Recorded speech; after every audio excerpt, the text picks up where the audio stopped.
finally, I'm going to talk about scenarios where a biopsy would be needed after diagnosis and why that might happen, specifically in KRAS mutant lung cancer. So in 2024, now that we have good treatments for early stage lung cancer and we have immunotherapy, we're seeing two new scenarios where a repeat biopsy needs to be done.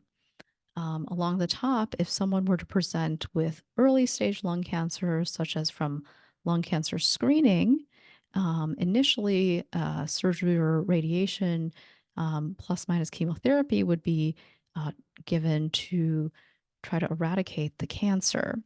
But as you can imagine, just like people with one skin cancer can develop a second skin cancer, there's subsequent scans that are monitoring both for response from the original cancer, but a new spot in the lung could develop.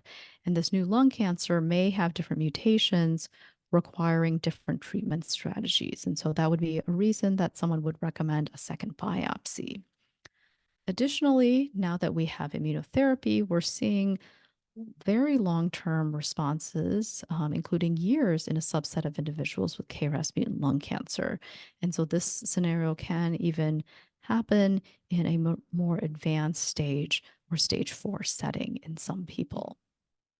Additionally, another reason that a repeat biopsy, either the blood using circulating tumor DNA or actual tissue biopsy might be needed, is that the existing lung cancer starts growing again, and that's known as treatment resistance. And so this non-responding site could have additional mutations requiring different treatment strategies. And this is actually fairly new information for KRAS lung cancer, since these targeted therapies were only approved recently. So we're just beginning to learn about these other mutations that can happen at the time of resistance. And also, most clinical trials do actually include a biopsy at resistance to really understand the biology of this cancer. And doing the resistance biopsy may lead to new trial opportunities as well. So to dive a little bit more about the research in repeat biopsies that can really help understand how this cancer responds, it can help potentially the patient or even future people who develop lung cancer. Here's a scenario where a tumor is subjected to treatment. And what can happen is we've learned that there can be either what are known as persister cells, so cells that are not eradicated based on the initial treatment, or even new mutations or features that develop in the cancer that allow it to regrow. And when these biopsies are sampled, researchers are asking multiple questions, including, are there mutation differences on the mutation level?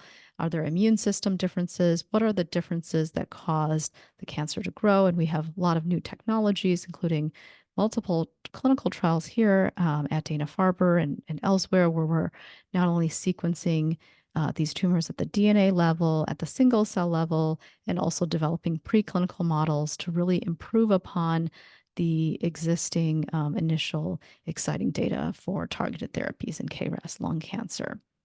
So to conclude, diagnostic testing includes in 2024 really determining the specific KRAS mutation subtype, and this may be repeated again. Both of a tumor and a liquid biopsy can help guide treatment decisions, and may need a repeat biopsy to determine the next treatment, including clinical trial options.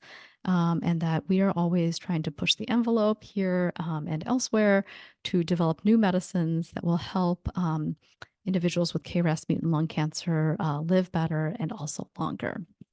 So thank you very much for your attention, and thank you again, Cancer Grace, for inviting me to give this presentation.